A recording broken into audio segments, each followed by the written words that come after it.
Продолжаем освещать самые заметные события. В студии Сергей Михедов. Здравствуйте. И вот главные темы. Из Кобяя в Якутск за 5 часов по новой дороге. Айсад Николаев с рабочим визитом находится в Кобяйском Улусе, где осмотрел строительство трассы.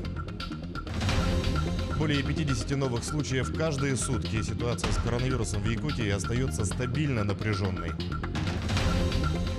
Сотни выпусков и тысячи сюжетов. Наши коллеги из Мирнинской телестудии отмечают круглую дату.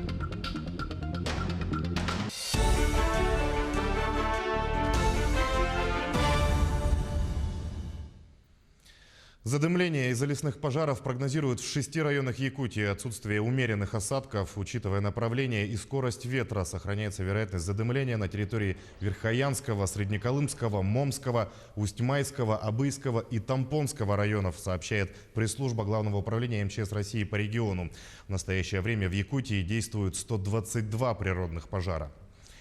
Между тем, в Якутске третьи сутки подряд фиксируют загрязнение воздуха из-за смога. По данным Республиканского управления Роспотребнадзора, выявленные вещества превышают норму по нескольким показателям.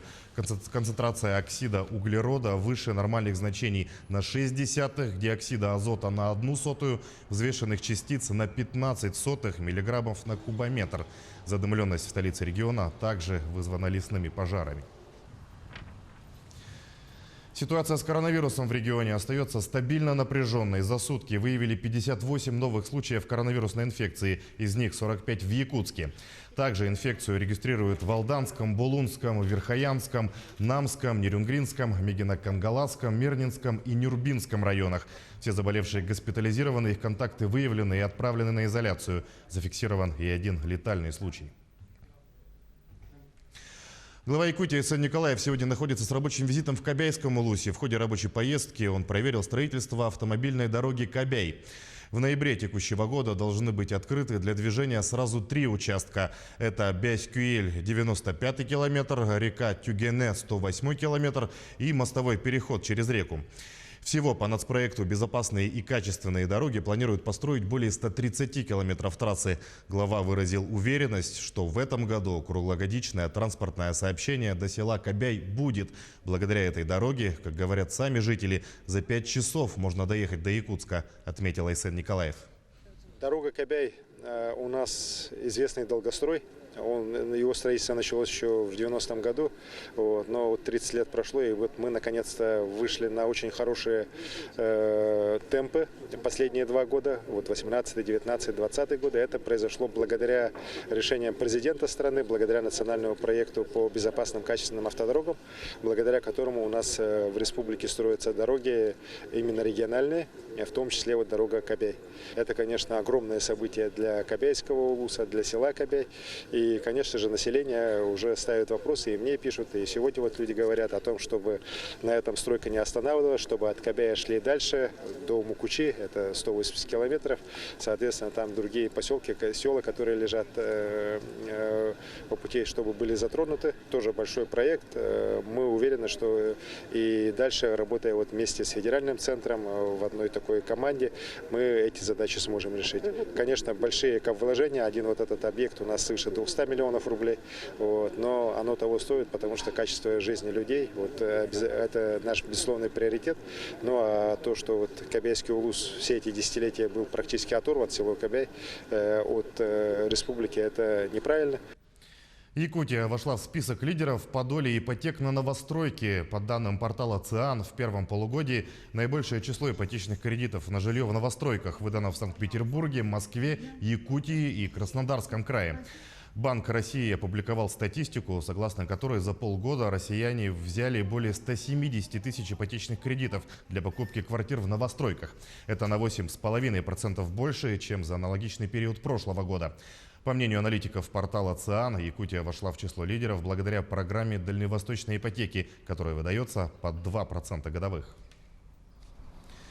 Переместимся в Ливан, где накануне произошел мощный взрыв. В распоряжение наших коллег попали кадры, снятые с дрона, на которых запечатлены последствия от прохождения мощной ударной волны.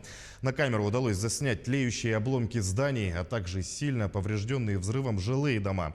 Премьер-министр Ливана Хасан Дияб назвал причиной взрыва в порту Бейрута ненадлежащее хранение более 2500 тонн аммиачной селитры. По последним данным, более 130 человек погибли, ранены около 5000 человек. И очередная печальная новость несанкционированных пляжей в Якутске. Житель столицы республики утонул при купании. По информации Республиканской службы спасения, на территории несанкционированного пляжа 202-го микрорайона отдыхала компания молодых людей. Двое вошли в реку, один из них из воды не вернулся. По словам очевидцев, спасатели установили примерное местонахождение утопленника и вытащили тело на берег. В Ленске начался масштабный снос непригодных для жизни домов. Это следствие действующей программы переселения из ветхого и аварийного жилья. Вскоре десятки семей получат новые долгожданные квартиры. Наши коллеги поведают о судьбе пожилой пары. В лютый мороз у их дома рухнула крыша. А сейчас как лежать и думать, упадем, не упадем, завалит, не завалит. Февраль, минус 40, 10 часов вечера. Вокруг женщины в инвалидном кресле суетятся спасатели. Приятного мало. Тогда в доме на Чапаева обрушилась кровля. Семья Чупровых прожила в маленькой полуразрушенной квартире 12 лет и жила бы дальше. Но, как говорят в таких случаях, несчастье помогло. Уже через месяц пенсионеры получили новое комфортное жилье. Накануне юбилея главы семейства. Мы очень довольны. Все хорошо сделано. Тем более квадратура увеличилась. Потом собрание было, где выдавали ключи.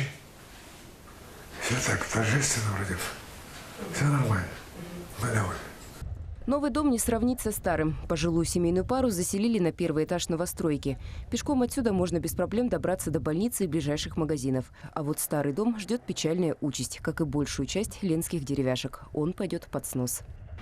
Когда-то в этом доме кипела жизнь. Здесь играли дети, соседи сидели на лавочках. Сейчас жильцов расселили в новые квартиры. А это значит, что программа по переселению из ветхого и аварийного жилья в Ленске работает.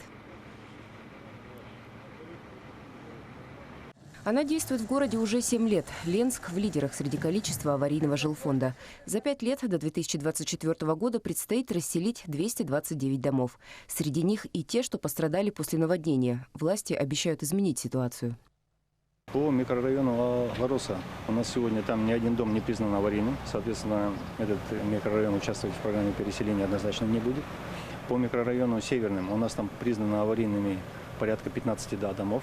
У нас было принято решение о том, что мы не будем заходить в 2020-2021 году в Мухтую, в Северный, в Разведчик.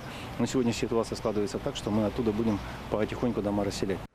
Попасть в программу может каждый, но для этого придется побегать с документами. Есть много факторов для признания дома негодным к проживанию. В этом разбирается специальная комиссия. Она и принимает окончательное решение. Ясно одно. Тем, кто по каким-то причинам не успел вступить в программу расселения на 2019-2024 годы, ждать очереди придется долго. Ксения Журавлева, Дарья Боискорова, Анатолий Гуськов. Телеканал «Алмазный край». Качотта, рикотта, моцарелла. В Якутии активными темпами развивается сыропроизводство. Основным лидером в регионе является организация «Кладовая Алекмы». Годовой план составляет 80 тонн сыра. Само приготовление продукции состоит из нескольких этапов. Последнее и важное – это созревание в специально охлажденном месте.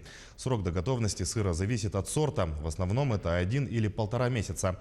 А в этом году у регионального производителя появится еще один продукт – сыр под названием «Булус» будут производить в селе Качекацы Хангаласского улуса. Необходимо отметить то, что в последние годы у нас очень активно идет развитие данного направления. Сыры производятся у нас разных видов. Основные это Амга и Алекма производят твердые сыры. Вилюйский и Хангаласский будут производить мягкие сыры. Чурапчинский район делает копченый сыр адыгейский.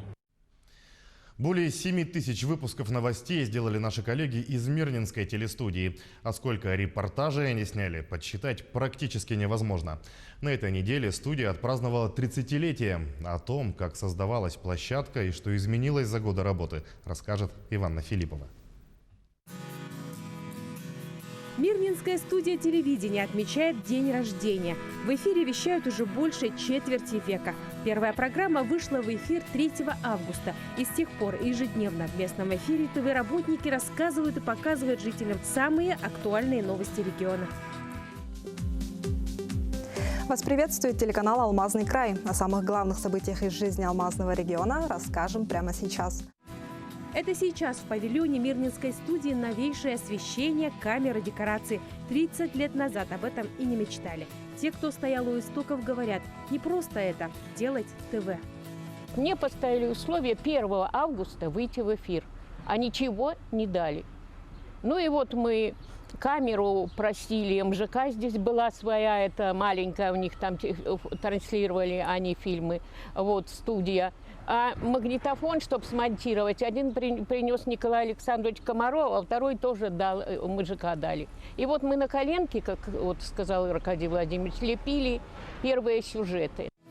За короткое время Наталья Тришина создала свою команду. Работали с особым энтузиазмом. Неоценимую роль в становлении студии сыграл Якут Алмаз. Руководители алмазной компании всегда поддерживали телевизионщиков. Мирнинская студия стала популярной среди горожан. Рассказывали о главных событиях региона, о людях, транслировали заседания городского совета. Однажды обсуждался вопрос о разделении Якутии. Предлагалось Мирнинское и еще ряд районов отделить от республики. Единицы выступили против. В 1991 году уже начался развал Советского Союза. И внутри регионов тоже начались процессы. На том этапе студия телевидения сыграла одну из главных ролей – информировать население и продвигать правильные идеи. Сегодня Мирнинская телестудия продолжает дело, начатое в далеком 90-м году. Корреспонденты каждый день стараются рассказать и показать самые актуальные новости региона. Праздники, открытие садов, ремонт дорог, пожары, порой прямые выпуски с места событий. Мы представлены и в Инстаграме, и в Ютубе, и в интеграторах телевизионного контента в интернете, таких как Яндекс.Эфир, Пирс ТВ. Также наш телеканал и радиоканал можно смотреть онлайн на нашем сайте Алмаз Медиа ТВ. То есть мы стараемся идти в ногу со временем. Не только новости, но и авторские проекты о производстве, духовности и другое. Мы работаем ради зрителя и вместе с зрителем. Иванна Филиппова, Кирилл Шолохов, Артур Голиков, телеканал «Алмазный край». Поздравляем наших коллег с юбилеем. Мы следим за развитием событий. Оставайтесь с нами.